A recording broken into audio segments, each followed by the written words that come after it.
The machine started beeping faster, not louder, faster.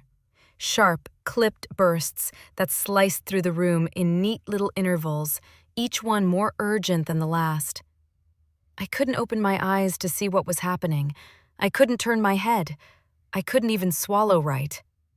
But I could hear every sound in that hospital room with a kind of terrifying clarity that made me wonder if this was what being buried alive felt like. And then I heard a man's voice, low and controlled. "We need a decision." There was a pause. Just one beat, long enough for hope to flicker.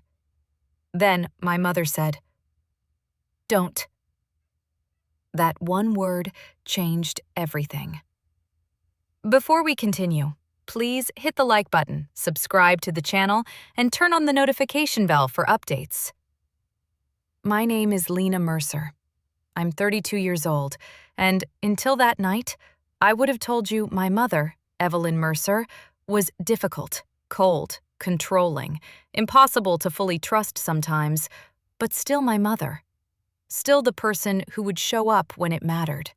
Still the person who, when death leaned over my hospital bed and asked a question, would choose me. She didn't.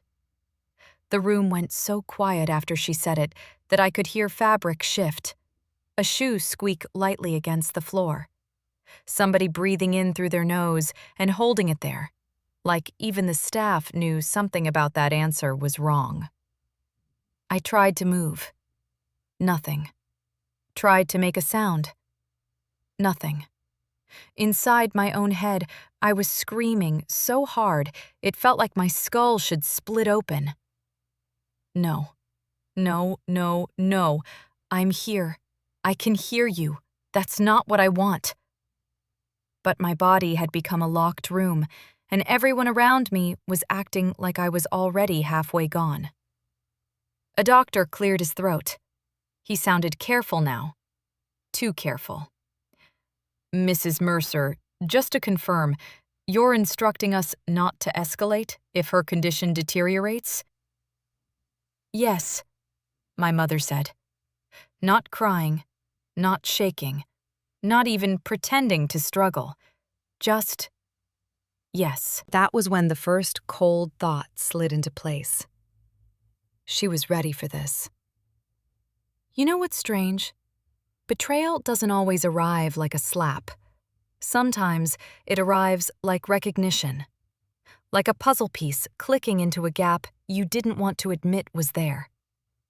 Because lying there, unable to move, hearing how calm she was, I remembered all the tiny things I had explained away in the weeks before I ended up in that bed. The sudden invitations to dinner, the phone calls asking if I was finally done running, the strange softness in her voice when she asked whether I had updated my emergency contacts, my insurance, my paperwork. At the time, I thought she was trying. Really trying. My father had been dead for 14 months, and grief had a way of rearranging people. Mine had made me restless. Hers had made her sharper somehow, more polished, more attentive to things she used to avoid. Or maybe that was the lie I told myself because I wanted one parent left who still felt like home. My father, Daniel Mercer, died at 63. Heart attack. Sudden. Brutal. No time for final conversations. He had been the kind of man who kept things in drawers, not just cufflinks and receipts. Secrets. He was warm, funny, protective in a way that made you feel safe even when he wasn't telling you everything. After he died, I found myself replaying offhand comments he'd made for years. "If anything ever feels off, Lena, look at the paper trail." Who says that to their daughter over Sunday coffee and then changes the subject? A man who knew something was wrong.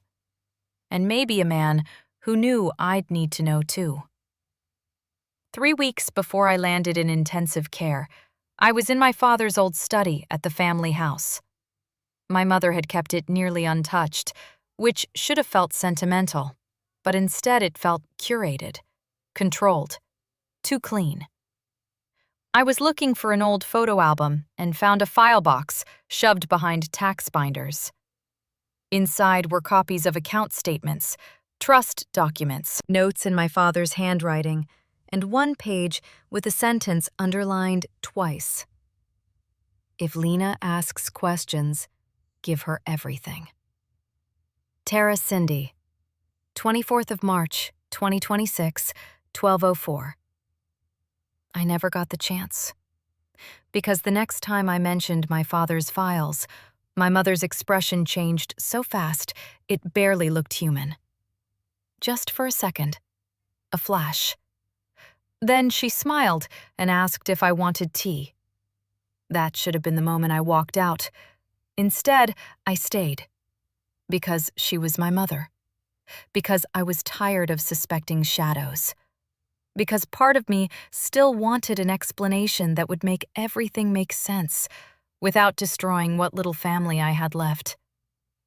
And now here I was, trapped in the dark, listening to her tell a room full of strangers not to save me. The monitor sped up again.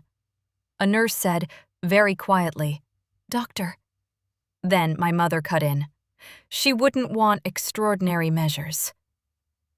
That was a lie. A clean one. Effortless. I wanted to claw my way out of my own skin.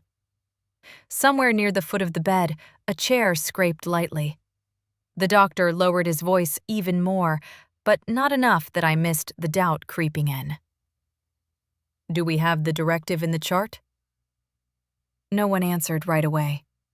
That silence mattered, because silence is where truth starts breathing. And then, just as the room tightened around me, just as panic became something almost holy in its intensity, the door opened. The footsteps that entered were quick, decisive, not hesitant like a nurse, not measured like a doctor. Someone had come in with purpose. The air changed instantly. And then, a woman's voice I hadn't heard in over a year said, "Before anyone does anything, somebody needs to explain why Evelyn Mercer tried to file a DNR that Lena never signed." My mother inhaled sharply. And for the first time since I'd heard her say, "Don't," I realized she might not be the only one in the room who knew why I was dying. She wasn't surprised. That was the thought that kept pounding through me after the door opened. Not sad, not panicked, not confused. My mother had sounded prepared. And when you realize someone was prepared for your death before you were even fully aware you might die, every memory starts to change shape. The woman who had just walked into the room was my aunt, Naomi Voss, 56 years old, my father's older sister. I hadn't seen her in person since the funeral. That had not been an accident. My mother and Aunt Naomi had spent most of my life speaking through stiff smiles, clipped holiday greetings, and long silences loaded with things nobody ever explained to me. After my father died, whatever thin bridge had existed between them collapsed completely. So hearing Naomi's voice at the foot of my hospital bed felt impossible. But hearing the words DNR that Lena never signed felt even worse. There was movement in the room. Fast movement now. A shift in energy. The kind that happens when something private suddenly stops being private. My mother recovered first. Of course she did. "You do not belong here," Evelyn said, her voice low and icy. "This is a family matter." Naomi didn't miss a beat. "That stopped being true the second you tried to make a legal decision with fraudulent paperwork." Fraudulent. The word landed like a dropped glass. I couldn't see anyone's face, but I didn't need to. I could hear it. The doctor stepping back emotionally, even if not physically. The nurse going still. The room recalibrating around a possibility no one had wanted to name a minute earlier. And suddenly I was back in the past. Not in the hospital bed, but at age 11, standing at the top of the stairs in our house while my parents argued below in the kitchen. They thought I was asleep. My father's voice was low and urgent. My mother's was sharp, controlled, furious in a way that was somehow quieter and more frightening. I only caught one full sentence before a cabinet door slammed. "You don't get to decide what she knows." Tara Cindy, 24th of March, 2026, 12:04. At the time, I thought they were talking about some ordinary adult thing. Money, school, family drama. But lying there now, with machines tracking whether I stayed alive, and my aunt accusing my mother of forgery, that old sentence came back like a key turning in a lock. What had he tried to tell her? What had she kept from me? I've heard people say that when your life is in danger, your mind becomes crystal clear. That was not my experience.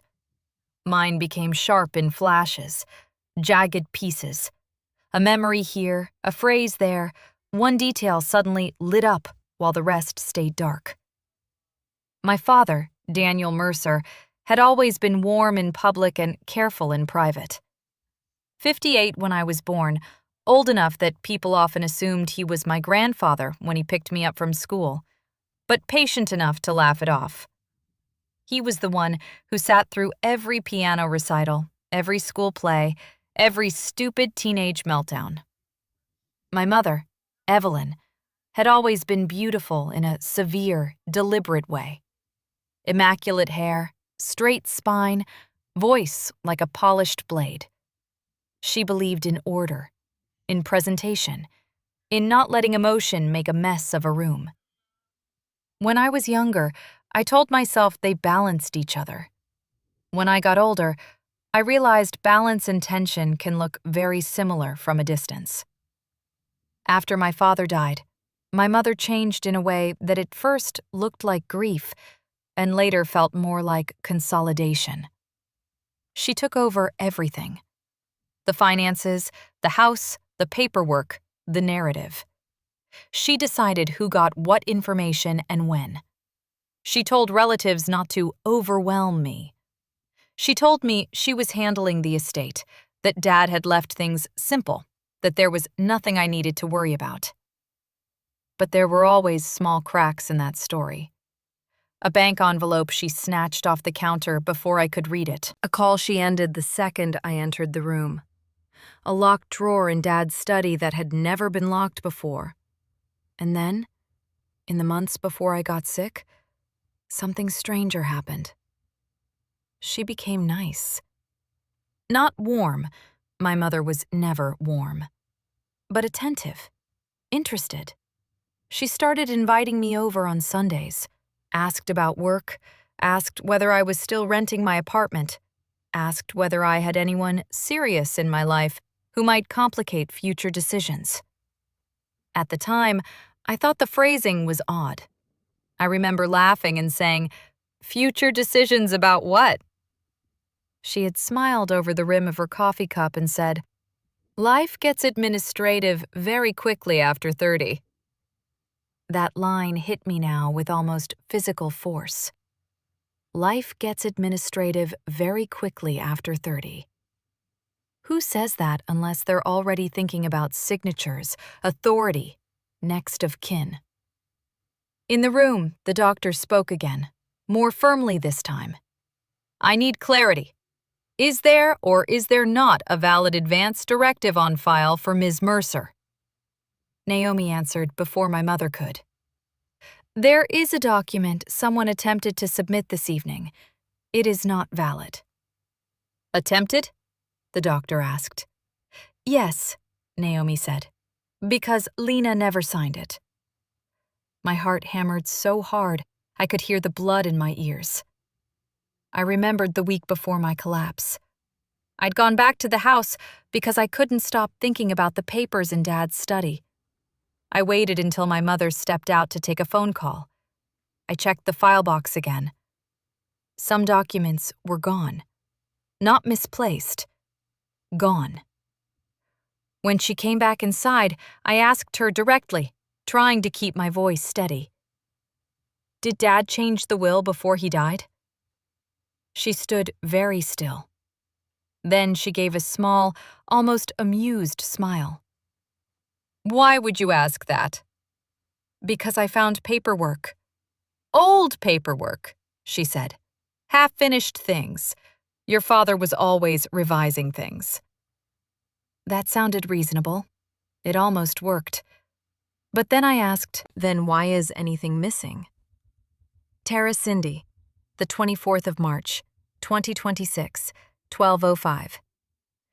That was the first time I saw fear in her face. Just for a second. Then it vanished. Back in the hospital room, I heard my mother step closer to the bed. "Lena is critically ill," she said, with a trembling edge that sounded practiced now that I knew what to listen for. "This is not the time for some vindictive family performance." Naomi's reply came fast, flat, and devastating. "No, the time for that was whenever you forged her name." The room went dead still.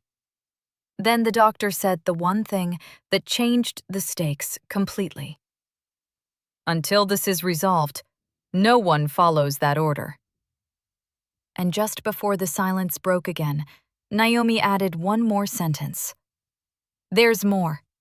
Someone also tried to file paperwork giving Evelyn temporary authority over Lena's medical decisions 2 days before she collapsed." Someone had planned this. That was the thought that took hold next. Not a vague fear, not a panicked suspicion. A shape, a pattern, a design. Because a forged DNR was one thing. Horrifying, yes, but still possible to explain away if you were desperate enough, manipulative enough, reckless enough. A terrible mistake, a misunderstanding, a grieving mother overstepping. That was the story Evelyn Mercer would tell if she got the chance. But paperwork filed before I collapsed? That changed everything. Now this wasn't about one decision made in a crisis. It was about a crisis somebody may have been preparing for. The machine beside me kept marking time in rapid clinical bursts. Somewhere to my left, a nurse moved closer. I heard the soft snap of gloves, the tiny metallic clink of something being adjusted. Real life and possible murder happening in the same room. The doctor's voice was calm, but the calm had changed. It no longer belonged to a man comforting family. It belonged to a man protecting procedure. "Who submitted that paperwork?" Naomi answered immediately. "Evelyn brought it to admissions through a private patient liaison. She claimed Lena had discussed it with her in advance." "That is a lie," my mother said. Her control was still there, but tighter now. Pulled too hard. You could hear the effort. "Is it?" Naomi shot back. "Because I have the intake timestamp, the scanned copy, and the signature comparison." A pause. Then the doctor asked, "Can someone from records confirm whether the document was validated?" The nurse didn't answer right away, and somehow that was worse. I could practically feel everyone in the room recalculating risk, liability, truth. The terrifying possibility that they had all been seconds away from honoring forged end-of-life instructions for a patient who was still in there, still hearing, still fighting. I wanted to move. Still nothing. I tried to force one finger to twitch, one eyelid, one breath that sounded different from the machine-assisted rhythm surrounding me. Nothing. Tara Cindy, 24th of March, 2026, 12:05. That helplessness was becoming its own kind of torture. Imagine hearing your life debated like paperwork while proof stacks up around you and being unable to do the simplest human thing in the world. Say stop. The doctor lowered his voice, but not enough. What is the basis for disputing the signature? Naomi didn't hesitate. Because Lena signs her legal name in full. Always. The form says Lena M. Mercer. She has never signed anything that way in her life. That was true. A stupid, tiny detail, but true. Even in college, even on takeout receipts, I signed Lena Mercer, my full name. My father used to joke that I wrote it like I was endorsing a check for the moon.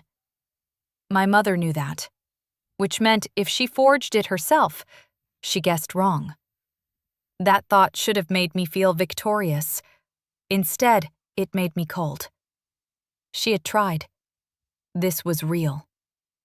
And with that realization came another memory, sharp enough to hurt. 3 nights before I ended up in the hospital, I was at my mother's house. She had invited me over because, in her words, we need to stop orbiting each other like strangers. It was the kind of line she never used when I was growing up. Too soft, too vulnerable. So I went. Partly because I wanted answers, and partly because I hated how badly I still wanted her approval. We sat in the kitchen where my parents used to drink coffee after dinner. The room looked almost unchanged, except cleaner, emptier, as if grief had stripped it of anything human and left only surfaces. I brought up my father's documents carefully. Too carefully, probably. I gave her room to explain. I found some papers in Dad's study, I said. Not tax stuff, estate documents. She set down her wine glass without drinking from it. What kind of estate documents? The kind that mention me by name. Her eyes met mine and stayed there. Not blinking, not surprised. Measuring. Then she smiled. You shouldn't dig through old files and scare yourself. That answer was so polished, so immediate, that I knew she'd been ready for the question before I asked it. I remember saying, "Were you going to tell me he changed anything?" And that was when her expression changed. Not anger first, calculation, then concern. It slid over her face like makeup. "Lena," she said gently, "you're exhausted. You look pale." "I'm serious." "So am I." She stood, moved to the counter, and reached for the tea kettle. "You haven't been sleeping. Sit down. I'll make you tea." It sounds ridiculous now that I stayed seated. But this is the part people never understand from the outside. Betrayal works best when it arrives dressed as normalcy. She wasn't waving a knife. She was boiling water. She was your mother, asking if you'd eaten. I stayed. I watched her move around the kitchen with practiced ease. Mug, spoon, tea bag, honey. Then she asked, casually, "Have you updated your emergency contact lately?" I laughed a little because the question was so out of place. What? With work, your doctors, insurance, things like that. She turned back toward me. You live alone, Lena. Someone should be authorized if there's ever an emergency. There it was again. Administrative, authorized, emergency. I should have heard it then. I should have stood up, walked out, and never touched the tea. Instead, I took the mug from her hands. In the hospital room, I heard a rustle of paper. Naomi again. Closer this time. There's more than the signature. My mother snapped. You have no right. I have every right, Naomi said. Especially after the voicemail. The word hit like a strike of lightning. Voicemail? The doctor seized on it immediately. What voicemail? Naomi took one breath before answering. The one Evelyn left for Martin Hale. Martin Hale, 64. My father's attorney. The man I had been trying to call the week before I got sick. Why would my mother be calling him? And then Naomi said, she told him she needed the documents finalized before Lena woke up enough to start asking questions. Tira Cindy, 24th of March, 2026, 12:06. The room went silent again. Not shocked silence this time. Dangerous silence. The kind that means everyone has just stepped over the line where suspicion turns into something else. Something actionable. I could hear my mother breathing now. Fast. Not in control anymore. "That is not what I meant," she said. Naomi's voice hardened. "Then maybe you can explain what you did mean." The monitor beside me skipped into a sharper rhythm. Someone muttered for respiratory support. Feet moved quickly. The doctor was trying to manage two emergencies now, the one happening in my body and the one unfolding around it. And then, through all of it, my mother spoke again. Not to the doctor, not to Naomi, to me. Her voice dropped low. So low it was almost intimate, a private confession in a room full of witnesses. You were never supposed to hear any of this. You were never supposed to hear any of this.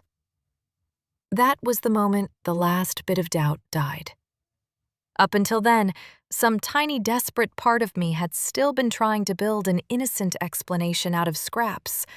A misunderstanding, a legal panic, a mother making terrible decisions under pressure. But that sentence destroyed all of it. She knew I was in there. Maybe not fully. Maybe she didn't know how much I could hear, or how aware I was, or whether I would remember any of it later. But she knew enough to be afraid of it. And if she was afraid of what I had heard, then whatever Naomi had walked in with was only the beginning. I couldn't see the room, but I could feel it turning. You can hear authority change. It has a sound. Less deference. More distance. The doctor no longer speaking to my mother like she was the grieving decision-maker. The nurse no longer waiting for Evelyn Mercer to set the emotional tone. The room had stopped orbiting her. "Step away from the bed, please," the doctor said. My mother's voice came back sharp. "I am her mother." "And right now," he replied, "you are involved in a disputed directive and a possible fraud concern. Step away." That one sentence did something to me I can still barely describe. Hope hurt. It hurt because it arrived late, jagged, mixed with terror. Hope that maybe they would save me. Hope that maybe I wasn't crazy. Hope that the thing I had sensed for weeks, that something was wrong, deeply wrong, was finally becoming visible to other people. Then Naomi spoke again, and the whole story shifted another inch toward the truth. "Daniel knew," she said. No one answered right away. My father's name in that room felt like a hand reaching through the dark. The doctor asked carefully, "Knew what?" "That Evelyn was moving money," Naomi said. "And not just moving it, hiding it, rerouting it through accounts Daniel didn't authorize. He found out 8 months before he died." My heart slammed against my ribs. So that was it, or part of it. All those years of tension between my parents, the locked drawer, the strange comments, the controlled silences. It hadn't just been personality. It had been war in slow motion. Naomi kept going, and every sentence connected another wire. "Daniel changed the estate plan after he discovered it," she said. "He didn't trust Evelyn to manage anything without oversight anymore. He created a conditional structure that protected Lena's share and limited Evelyn's access if financial misconduct was ever substantiated. Conditional structure protected Lena's share, limited Evelyn's access. This was bigger than a family argument, bigger than one forged form in a hospital. My father had known enough to build safeguards, which meant he had been afraid of what she might do after he was gone. The doctor asked, was Lena aware of any of this? No, Naomi said. Daniel wanted to tell her directly, but he died before he could. He left instructions with Martin Hale and me in case she ever started asking questions. Tara Cindy, 24th of March, 2026, 12:06. There it was. If Lena asks questions, give her everything. The underlined sentence in my father's file box. I almost felt him in the room then. Not in some mystical way. In a practical, devastating one. He had tried to leave me a path, and I had found it too late. My mother laughed then. A short, brittle sound with no warmth in it. Oh, please, she said. Daniel was paranoid near the end. Naomi encouraged that. You always did. This is opportunistic and disgusting. But even that sounded wrong now. Forced. Thin. Like a story she had told herself too many times and was suddenly hearing out loud. Naomi didn't rise to it. Instead, she dropped the next piece. Martin also has Daniel's recorded statement. A silence followed that felt heavier than anything yet. The doctor spoke first. Recorded statement? Yes, Naomi said. Video and written. He made it after confronting Evelyn about the accounts. He says plainly that if anything happens to prevent Lena from receiving the documents, those records should be released immediately. My mother moved. I heard it in the scrape of a shoe, the sudden displacement of air. No, she said. One word, but unlike before, this one wasn't controlled. It came out raw. The nurse said something quietly into what sounded like a phone or intercom. Security, probably. Administration. Somebody above the room-level chaos. The doctor's voice stayed steady. Do not interfere. Interfere. That word mattered too. The hospital no longer saw her as family. They saw her as a threat vector. And still, in the middle of all of this, my body remained the battlefield nobody could pause.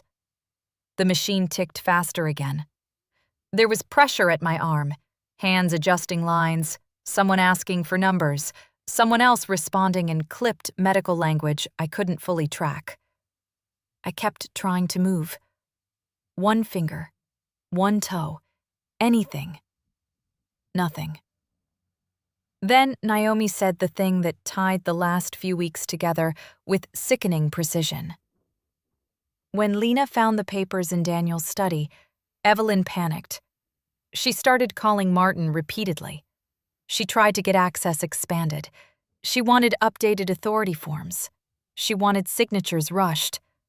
When that didn't work, Lena suddenly collapses after having dinner at Evelyn's house. My whole mind went cold. Dinner. Tea. The dizziness afterward. The way the room had tilted when I stood. The pounding behind my eyes.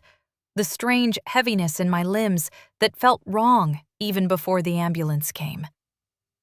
The doctor asked the obvious question. Are you suggesting poisoning? Naomi answered carefully, like she knew the weight of every word now. I'm saying Martin told me that the day before Lena was hospitalized, Evelyn asked whether temporary incapacity would delay estate disclosure. And this morning, another physician flagged toxicology concerns inconsistent with Lena's charted prescriptions. That was it. That was the edge of the truth becoming visible. Not a complete accusation yet, not enough for handcuffs in that second, but enough to shatter the illusion completely. My mother's breathing had changed. She sounded cornered now, not grieving, not maternal. Cornered. "You can't prove anything," she said. There it was. Not, "I didn't do it." Not, "This is insane." You can't prove anything. The room absorbed that. The doctor did not answer her. That silence was worse than outrage. It meant he had heard enough. A new voice entered, male, formal, close to the door. Hospital security. "Ma'am, we need you to come with us." "No!"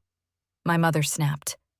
Then louder, toward the bed, toward me, toward the body she had already started treating like an obstacle instead of a daughter.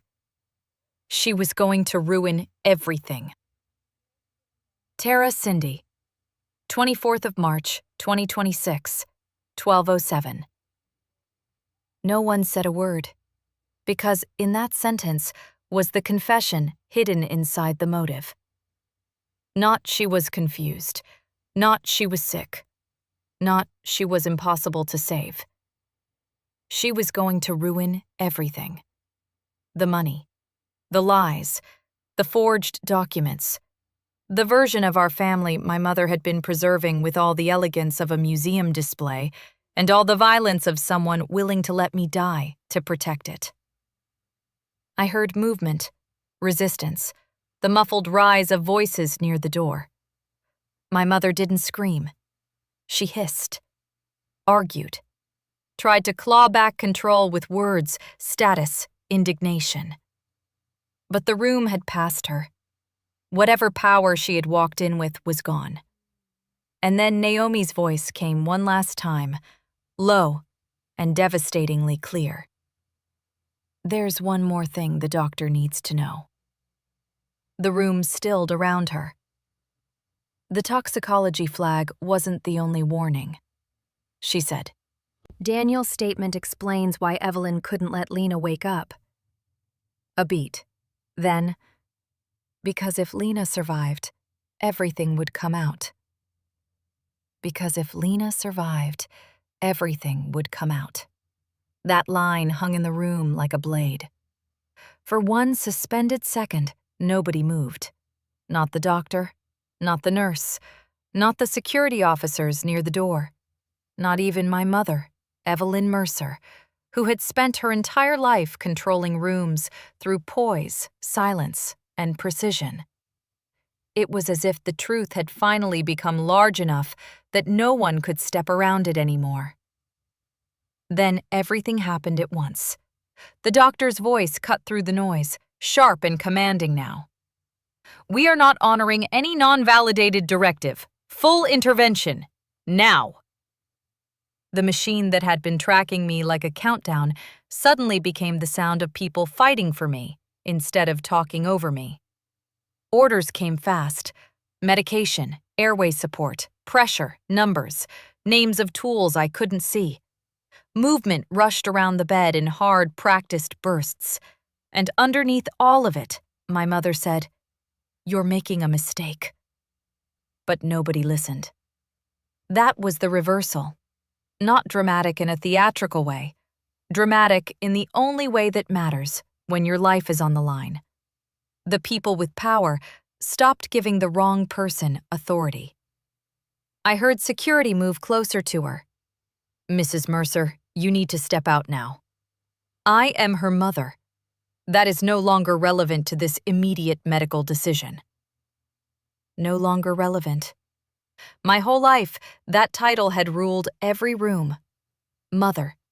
The person who defined the story, set the tone, decided what was true. And now, at the exact moment she wanted it to matter most, it failed her. There was resistance, a sharp movement, a clipped protest, the scrape of shoes against tile. My mother demanding a lawyer, demanding names, demanding that someone explain how her own family had been allowed near me. but her voice was receding now, pulled farther from the bed, farther from control, farther from me. Then there was only the medical storm, and then nothing I could hold on to. No cinematic tunnel, no final speech in my head, just fragments breaking apart, sound dissolving, pressure fading, time unhooking itself. When I woke up again, the first thing I noticed was light. Soft light. Daylight filtered through hospital blinds. Not the frantic brightness of an emergency room, not darkness. Light. Quiet, breathable, ordinary light. The second thing I noticed was pain. Not sharp enough to panic me, but present, everywhere. My throat was raw. My chest felt heavy. My body felt like it had been taken apart and put back together by people in a hurry. The third thing I noticed was that my mother was not there. A woman rose from the chair near the window. Aunt Naomi. She looked older than I remembered. Not physically older, exactly. More like someone who had been carrying the truth for too long and had finally put it down. Her hair, streaked silver and dark blonde, was pulled back roughly. She was wearing the same coat she'd had on the night she walked into my room. Tara Cindy, 24th of March, 2026, 12:07. When she saw my eyes focus, she stood so fast the chair legs scraped. Lena? My voice barely worked. It came out rough and thin.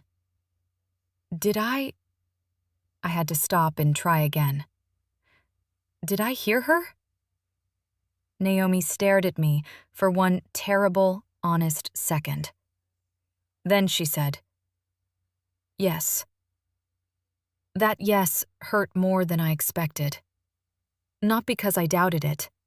Deep down, I didn't. By the time I heard my mother whisper, "You were never supposed to hear any of this," I knew. But hearing another person confirm it made it real in a different way. Real outside my body. Real in the world. No longer a nightmare I might someday be tempted to soften. I turned my head slightly and felt tears gather before I even understood I was crying.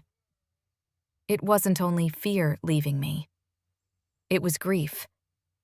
Grief for surviving.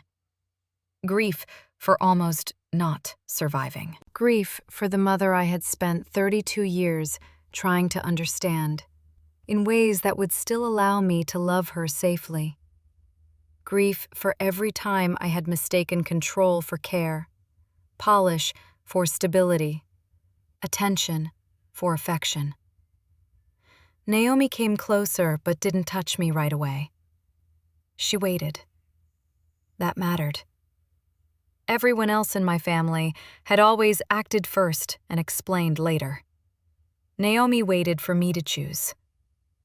I reached for her hand. That was when she sat beside me and told me everything. Not all at once. In pieces. Human pieces. The way truth actually arrives when it has too much weight to land cleanly. My father, Daniel Mercer, had discovered irregular transfers from joint and business-linked accounts about 8 months before his death. At first, he thought they were accounting mistakes. Then, he realized they were deliberate. Funds had been routed through shell consulting payments and secondary accounts that ultimately benefited my mother. Some of the money was marital. Some of it was tied to assets meant to be protected for tax and inheritance purposes. It was complex enough to hide for years and simple enough to understand morally once exposed. Evelyn had been siphoning money and covering it with paperwork. When my father confronted her, their marriage changed permanently. He didn't leave. That was the part that still sounded most like him. He stayed, investigated quietly, and revised everything he could. He changed portions of his estate plan. He added oversight mechanisms. He documented concerns with Martin Hale, his attorney, age 64, and with Naomi, because he no longer trusted my mother to control the flow of information after his death. He planned to tell me directly. Then he died before he could. After his death, my mother moved quickly. She controlled access to records, limited outside involvement, and portrayed the estate as simple and settled. It was not. She had managed to delay disclosure by leaning on probate timing, document handling, and the fact that I was grieving and uninformed. Then I found the papers. That was the trigger. The file box in Dad's study was something she either overlooked or thought she had more time to remove. Once I started asking questions, she understood the risk immediately. If I pushed hard enough, Martin Hale would have had no choice but to release the protected documents my father left behind. Those documents did not just expose financial misconduct. They also showed that my father had specifically reduced my mother's unilateral control over several assets. If I knew that, her version of everything collapsed. So she tried to get in front of it. Tara Cindy, 24th of March, 2026, 12:08. First came reconciliation, the invitations, the gentleness, the renewed contact. Then the questions about my paperwork, my insurance, my emergency contacts, whether anyone else was in the picture. She needed to know how much access she had and how easily she could increase it. When that failed, she tried to create it. The forged DNR was only one part. She also tried to submit documents positioning herself for temporary medical decision-making authority if I became incapacitated. Not because she was preparing responsibly for a crisis, but because she was preparing to own one. And then came the part I had already guessed, but still dreaded hearing confirmed. My toxicology results. Naomi didn't dramatize it. She didn't need to. The facts were enough. The hospital review and police investigation found that what sent me into collapse was a dangerous combination of my prescribed anti-anxiety medication and a sedative I had not been prescribed at all. The sedative level in my system was too high to be incidental and too specific to be explained by standard hospital treatment. It had entered my body before I was admitted. Investigators later traced access to an old prescription and found that my mother had filled it under questionable circumstances months earlier and kept the pills. It had almost certainly been crushed into the tea she handed me. Not to stage some melodramatic murder scene. That was what made it feel even colder. It was practical, controlled. A dose meant to incapacitate, possibly kill, and, if it didn't kill, leave room for paperwork to finish what chemistry started. I closed my eyes when Naomi told me that. Not because I couldn't bear the truth, because I could. And that was worse.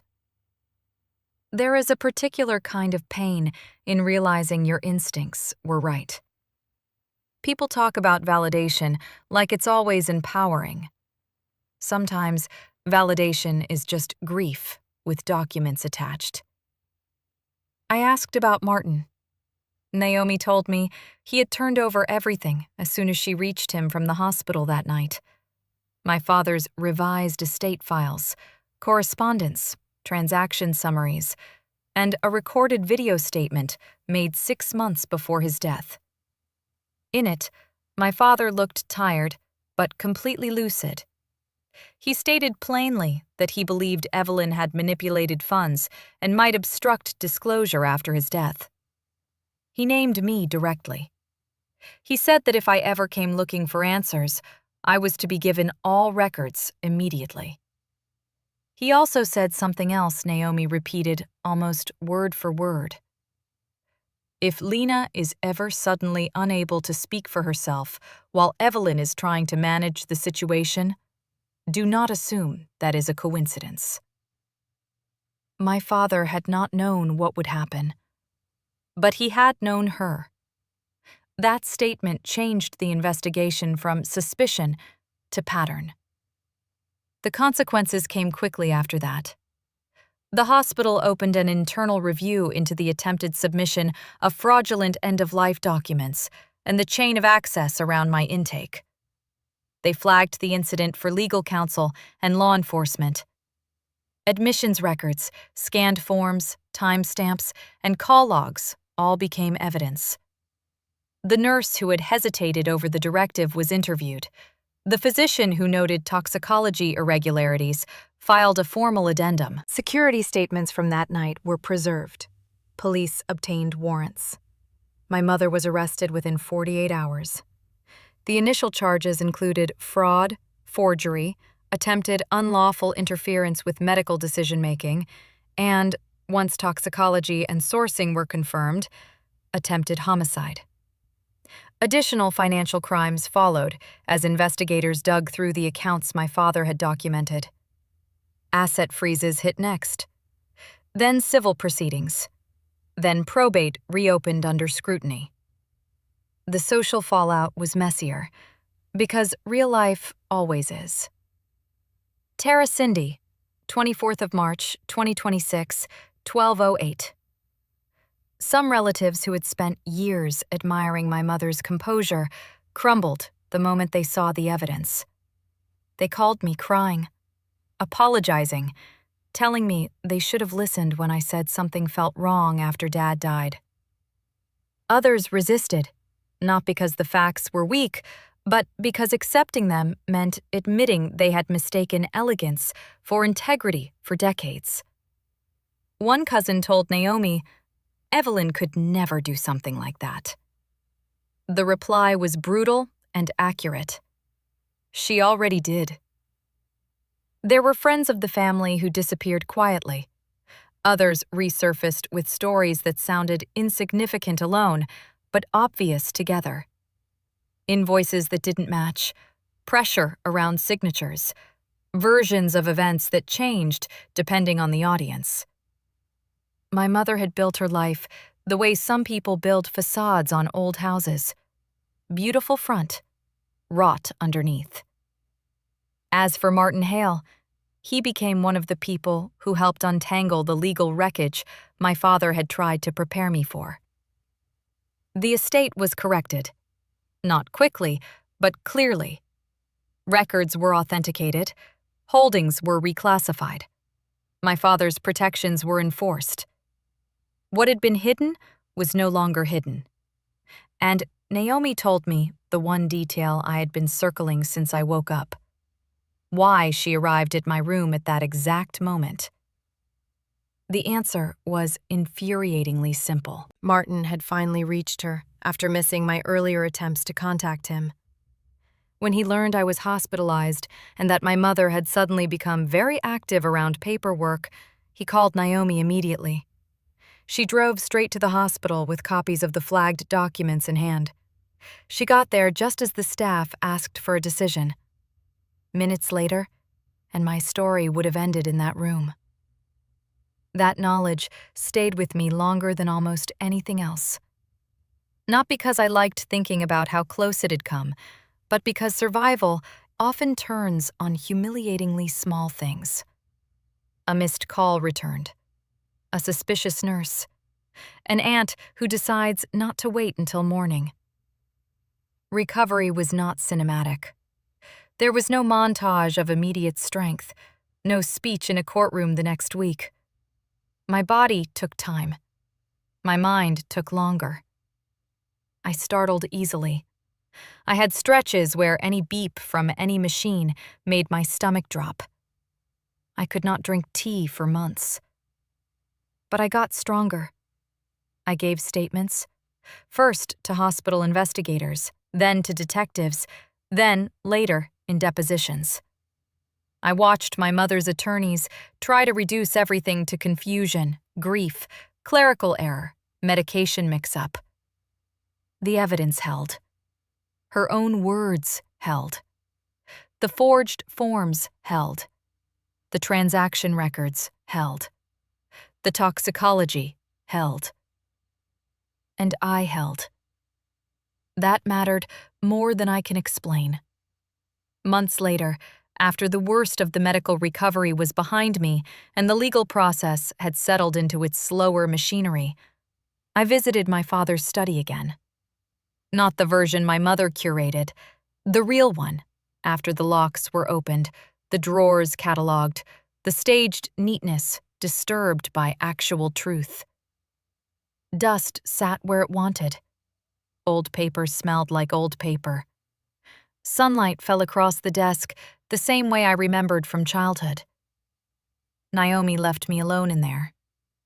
I sat in my father's chair and watched his recorded statement on Martin's laptop. He looked older than I wanted him to. More tired, but unmistakably himself. At the end, after the legal language and the explanations and the account references, he leaned closer to the camera and said my name. Lena, if you're seeing this, then something went wrong. I'm sorry for that. But listen carefully. Whatever story you've been given, follow the records. And don't let guilt make you loyal to someone who would use it against you. I cried then, in a way I hadn't let myself cry in the hospital. Not the shattered crying of immediate trauma. The quieter kind. The kind that comes when your life has been split into before and after, and you finally stop pretending otherwise.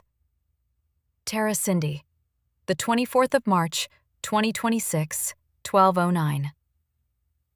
By the time I stood up from that chair, I understood something I hadn't understood in that hospital bed. The worst moment of my life was not hearing my mother tell them not to resuscitate me. It was realizing that for years, I had been training myself not to see her clearly, because seeing her clearly would cost too much. It did cost too much, but not more than my life. Now, my life is different in ways both obvious and small. I live in a new apartment. I changed doctors. I keep copies of every document that matters. I answer questions directly when people ask why I no longer speak to my mother. I do not soften it for their comfort. I survived an attempted murder. The woman responsible was my mother. That is the truth. Clean. Complete. Enough. The last legal paper I signed after the estate correction was in my own name, written the way I have always written it, in full. Lena Mercer. No one guided my hand. No one stood over my shoulder. No one decided for me. And when I left the office that day, the only sound I could hear was my own heartbeat. Steady. Mine.